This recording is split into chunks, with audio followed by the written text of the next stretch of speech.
Hello again! This is Becca, usually going by Nightcat or Nightcat's Meow when online. Except if you're playing Overwatch, where I actually use the tag GamerSelf. And we're coming back for another in the weekly tutorial on Linden Scripting Language. You may notice I'm not in my usual loft this time. I'm sort of standing on a very large expanse of plywood behind a rather decorative gate. Well, that is because this is the first of our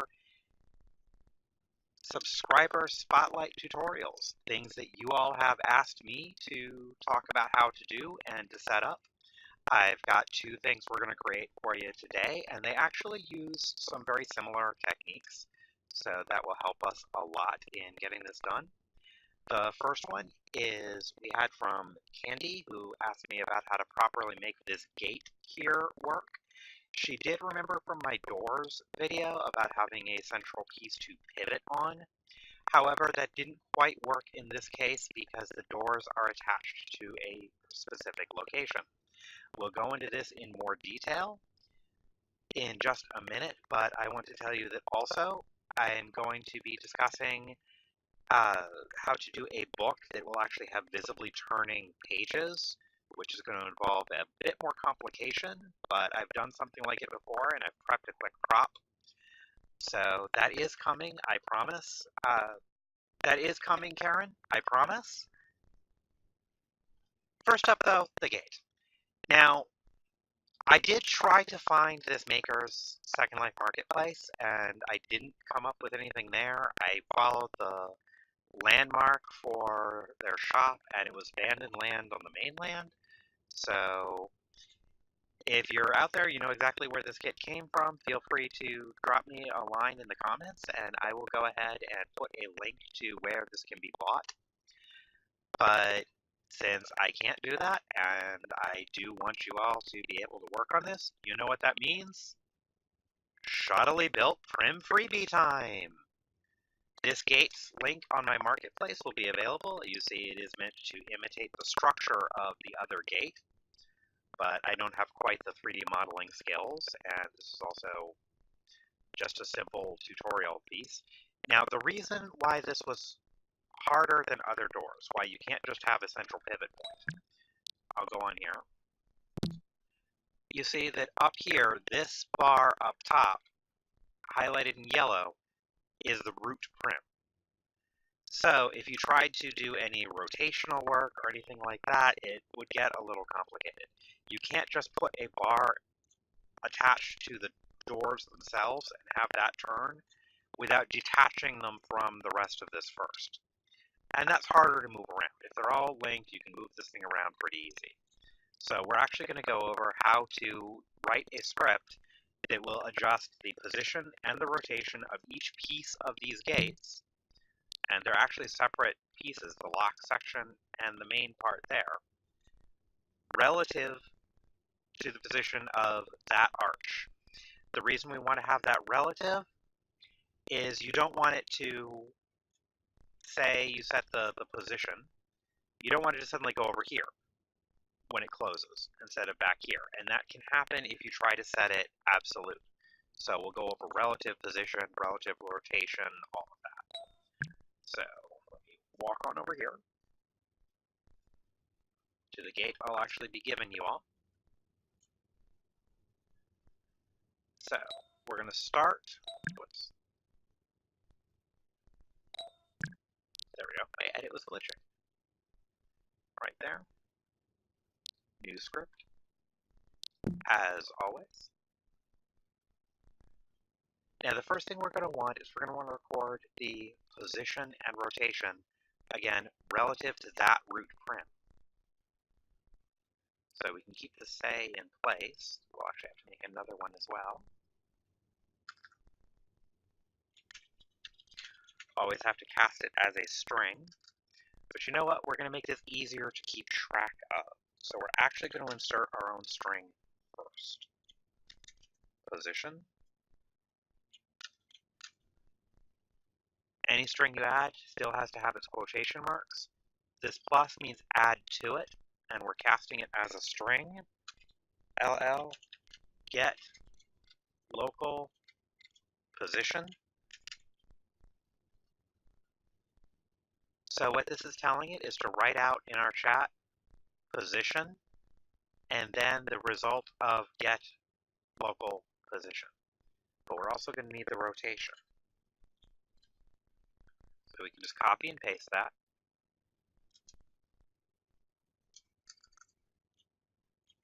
Rotation.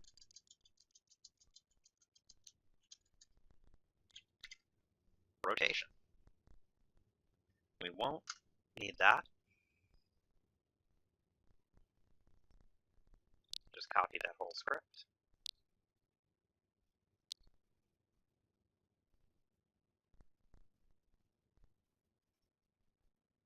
And there we go. It gives us rotation and position.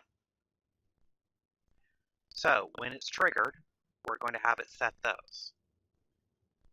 Let's start setting that up. To do that, let's set up two global commands. Close and open. Anytime you make a global command, you have to have room for arguments. SL just expects them. You don't have to have them. At certain points, I will create scripts with you that you will use them. But for this, it's simple. We're just making a quick call to be able to easily trigger both parts of this, which are going to be set local rotation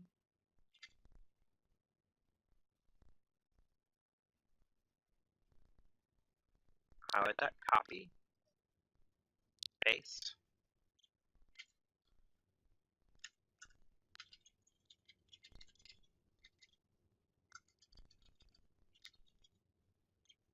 Now set position, an interesting thing kind of happens with this. Is set position, if it's not the root prim, is always going to be relative to the root prim, but you have to get local if you want to make sure that you get the right position. If we got just get position, it would get where it is in the sim as a whole, which would mean that if we moved the gate, where the piece tried to go to would go to the wrong place. And that would not be so good.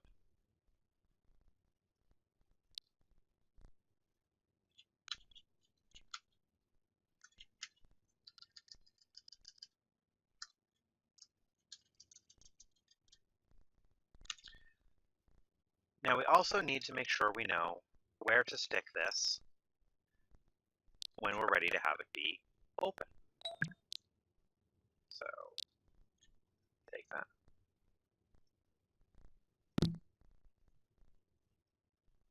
Position it how you would have it be with the gate open. Right about so.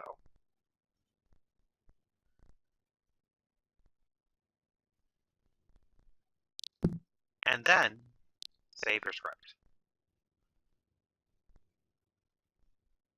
It would be just fine if you saved it before you moved that, but it's just convenient to do it that way since you were going to be having to run the state entry anyway. So a little convenience never hurt anybody. So we're going to get copy position. Just overwrite that one. Paste. Copy rotation. Overwrite. Paste.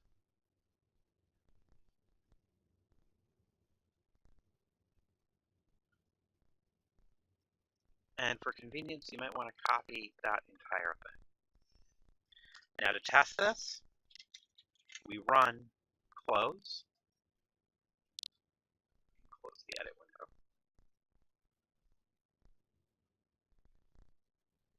Save. There we go. It put itself back in position.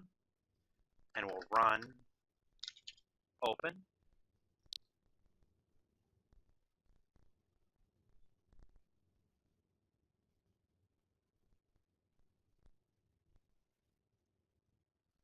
And it goes there. So that confirms that works. Close it again.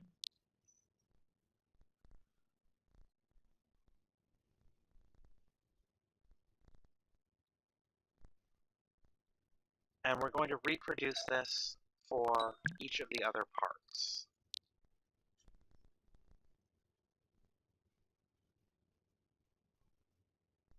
There we go. New script.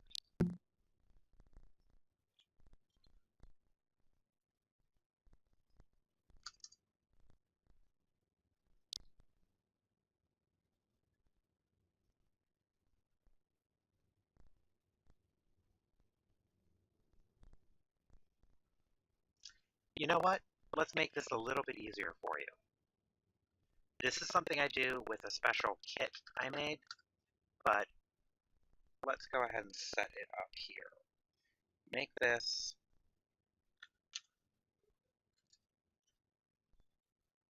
a line breakdown. Actually, the only thing is I forget whether it's the forward or the backslash n, but it's one of those two.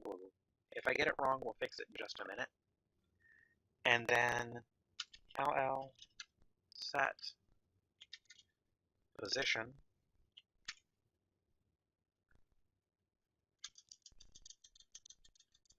And then at the end of this, plus quotation mark to continue things.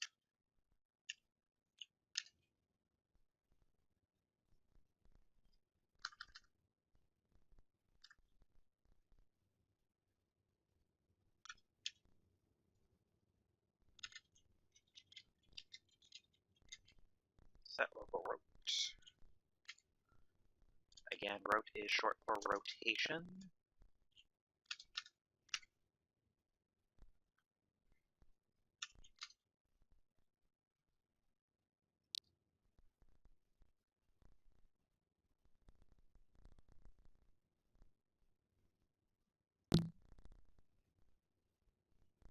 Got that slightly wrong then. I told you I can never remember if it was the forward slash or the backslash. There we go.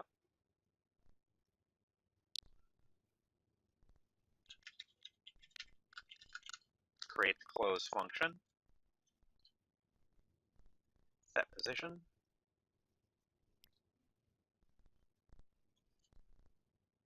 Set rotation. Test.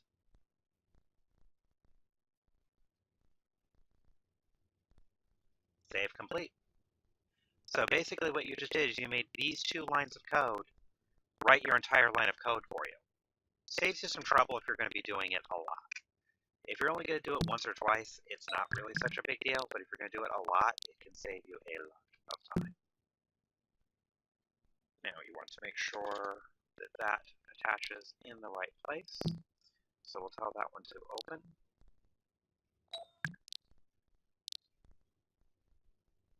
There is a way, and yes, it is preferable, generally, to have one script control everything.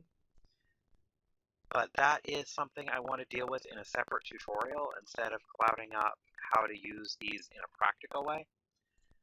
I would rather keep this lesson simple and then make next week's how to fit this all in one script as an extension of this, rather than just keep things simpler and more approachable, I think.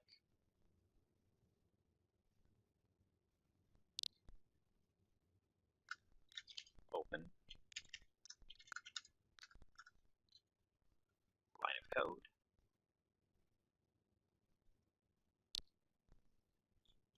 Line of code.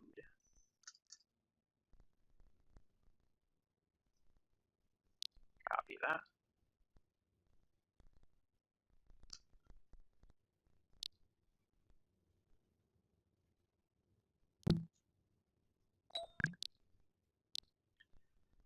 One thing I will show you, though, I actually do not remember right at this moment if I've covered this before, but if you're going to be working on something like this in a place where there's a lot of other people around, a courtesy to those around you would be to make it owner, say.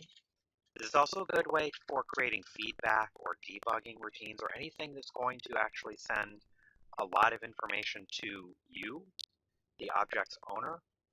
By setting it owner, say, it doesn't say it in open chat, but you'll still see it. But only you will see it. It does show up in a different color, though.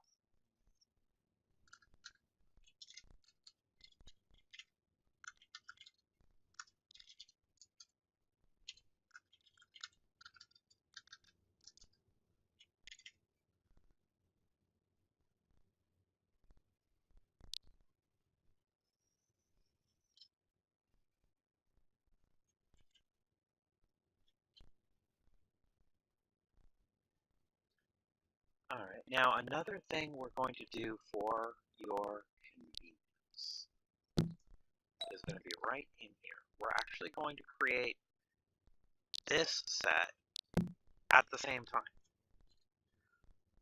What this will do is this will make getting the next parts a little easier. You'll see why in just a moment. This is one of those things where it's not actually necessary to do this way, but it makes your life easier if you do it this way.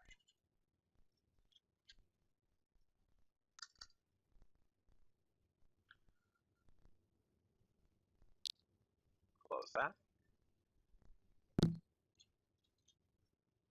See, by taking them together, you don't have as much trouble futzing them into the new position. They stay perfectly aligned to each other the entire time.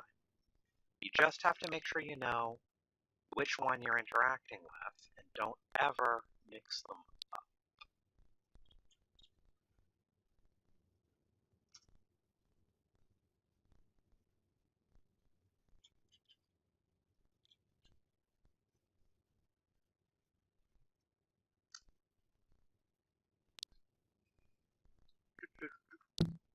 Now the other one.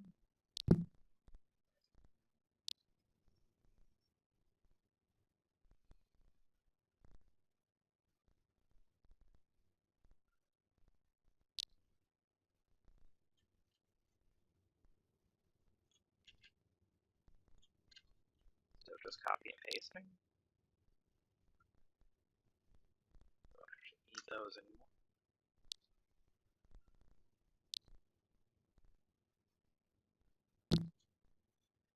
All right, now you have every piece that needs to move properly configured with code to tell it where to move. What you need now is one consistent trigger. And this is where things are exactly like doors we've done before. You have a variable up here of integer open equals false. What that's basically, to remind you, an integer is a number, a digit 1, 2, 5, 80, and false basically reads as 1 or 0 in here. This is just a shorthand. This makes it easier, makes it faster, bing, boom, done. On touch start, we're going to first check what the position is. If open, this is actually the same as going if open equals or is equal to true. But when you're just dealing with a toggle like this, a true-false toggle, it is easier just to put if open. If you're dealing with anything other than a true-false, you need to actually put out all of the, if it is equal to such, but with true-false, you can skip a step and make your life slightly simpler. But if it is open, we want to say LL message linked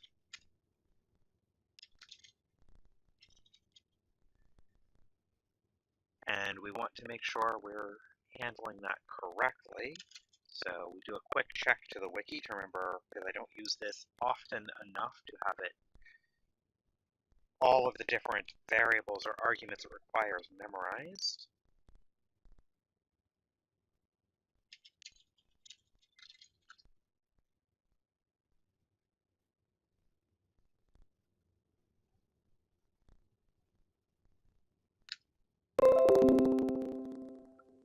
So first is integer link, integer number, string and key ID. Okay, that tells me what I reminded me what I needed. The first is an integer, which would tell you where in the object to send it to. In this case, we want to send it to the entire object, so we get to use the shorthand link set. The second would be a channel. It doesn't matter. In this case, we can just use 0. A string, which is the message. So that would be closed, and a key which we don't need, so we set null key. Then we flip open equals false, except in the case of an integer, it has to be all caps. Then we go down here, else, which means if this triggers, great. In fact, not really essential here, but always a good coding practice to use return.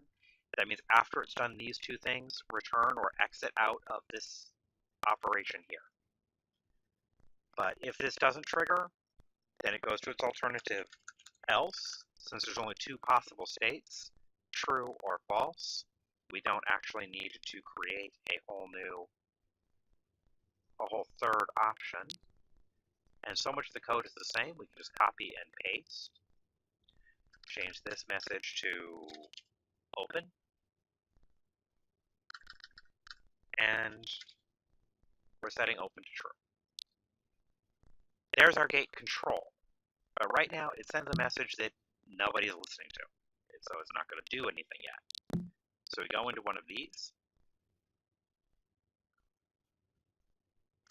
Take that out.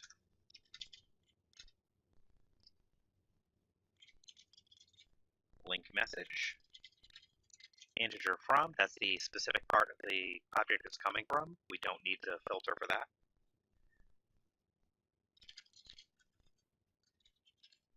Integer channel. Then string message and key who. You'll notice these all line up exactly to the variables established up here. Where are you sending it to? The link set. Over here, it's where is it coming from? We have channel, channel, message, message, key, key.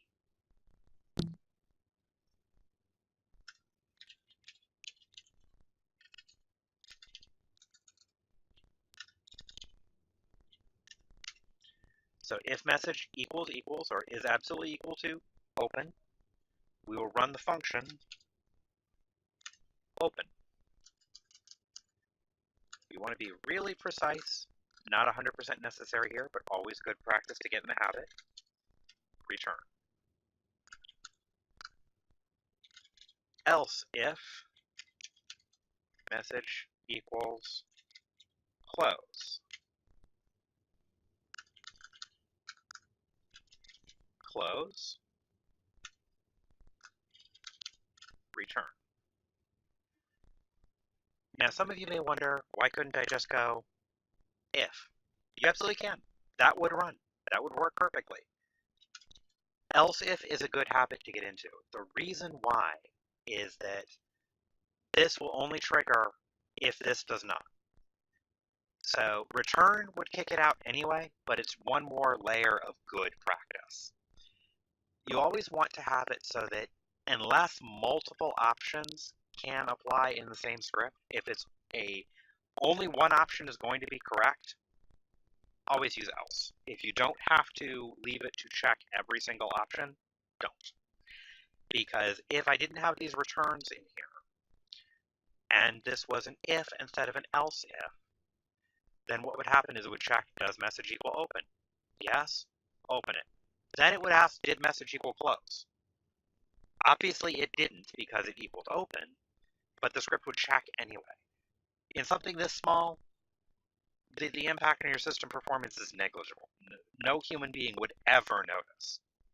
But when you get to large systems with a lot of options, those little things can add up. So it's best to get in the habit of not creating those little things in the first place. So we can actually copy that entire section of code. Oop, something happened. Let us see what.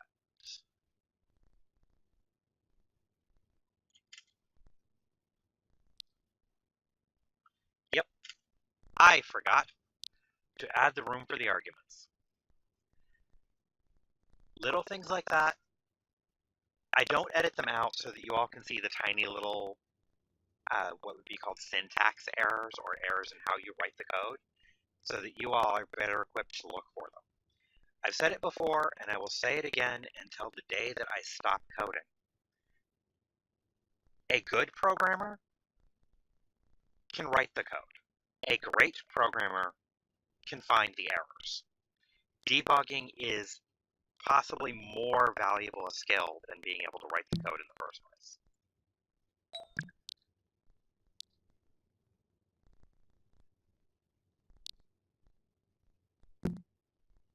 And the compiler will show you what line the error is on, but you have to understand what you're looking at in order to correct it.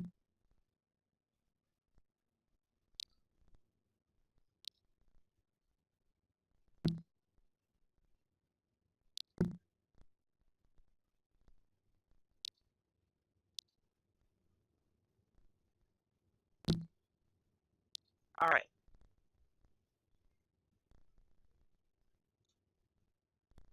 Now, because we put the touch control into the root prim, it applies absolutely everywhere on the object. It doesn't matter where I click. If I'd put it just on the gates themselves, then it would only trigger when I click there, and I would have to set it to update whether or not the door was open or closed in each one. Easier in this case just to do it that way. But that's how you do it. That's how you take a gate, pretty little sculpted gate like this that consists of multiple different pieces, and make it function like one coherent whole. Now, can I keep it from having a delay like that when it goes? Yes, there is a way to do that, but that is a more complicated command called set primitive parameters fast. I will be covering that in a later video, but again, I'm trying to cut down on the number of things that are introduced in each one. So that's how you do the gate. A link to the marketplace for this stand-in for this lovely gate that I was asked to help code will be available in the description of this video. Next up, we discuss how to create a book that opens and turns pages for you. Hello, this is just an update. There was originally going to be two parts to this tutorial, the first being the gates and the second being the book. However, during the process of editing, I found things running way, way, way long. I have all the footage for the book part shot. I have the thing working correctly, and so that video is just it's just a matter of taking enough time to produce it. But I'm actually going to wind up holding that one for next week. My apologies. But basically, that part by itself is going to run at least as long as my target time for one of these videos. I'm actually concerned, as I said, about throwing too much at one time or making these too big. I have been told by a couple people that when they run too long, it gets hard to actually sit through the entire thing. So those are from people that in person, I know who I've gotten to watch these to give me some feedback early on. So I'm worried about that and making it more difficult for the rest of you as well. So I'm actually going to be dealing with the book next week. And then the week after that, I will go into refining the scripts, dealing with making making the entire thing function on a remote basis, basically having one script in the root of the object, controlling everything and none of this link message in them any longer. I'm actually going to show you how to get rid of that, but that will be the week after next. So my apologies for the change in plans. Again, I really had recorded all this with the intention of it being one thing, and this is not just because I had a couple technical difficulties that leave me trying to do this editing way later than I'm normally working on it. It really is the fact that I'm concerned about the length of the video. I could get it done. I have all the footage. So it'll definitely be up there next week. There's nothing that can really stand in the way of that short of my computer exploding. Knock on wood that doesn't happen. That would atrociously suck. But even if that does, the drive this goes on gets backed up regularly. So it has all my gaming stuff on it, so it gets backed up regularly anyway. So again, I apologize for the change of plan. I will see you next week with the other video. So until then, please be well, take care everybody, and happy scripting.